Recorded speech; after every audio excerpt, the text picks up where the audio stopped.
నమస్కారము. తిథులు 5 రకాలుగా విభజించడం అనేటువంటిది శాస్త్రరీత్యా జరిగింది. తర్వాత జయ తిథుల గురించి చెప్పుకున్నాము. ఇప్పుడు ఇంకొక రకమైనటువంటి భద్ర తిథులు. భద్ర అంటే శా దానికి క్షేమ తిథి అని కూడా అనవచ్చు. 2, 7, 12 అనగా వా ఈ 2 అంటే విదియ, సప్తమి, ద్వాదశి ఈ మూడింటికి.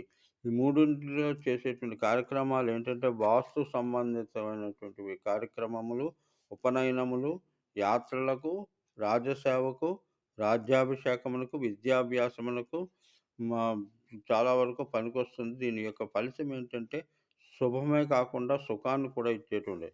విద్యకి బ్రహ్మ ఆధిపత్తి, సప్తమకి సూర్యుడు, ద్వాదశికి మహావిష్ణువు గాబట్టి, ముగ్గురు క్షేమకారకులు కావున దీనికేంటో బ్రహ్మ వల్ల సంతోషమొస్తుంది. సప్తమి తిథి వల్ల సౌకర్యం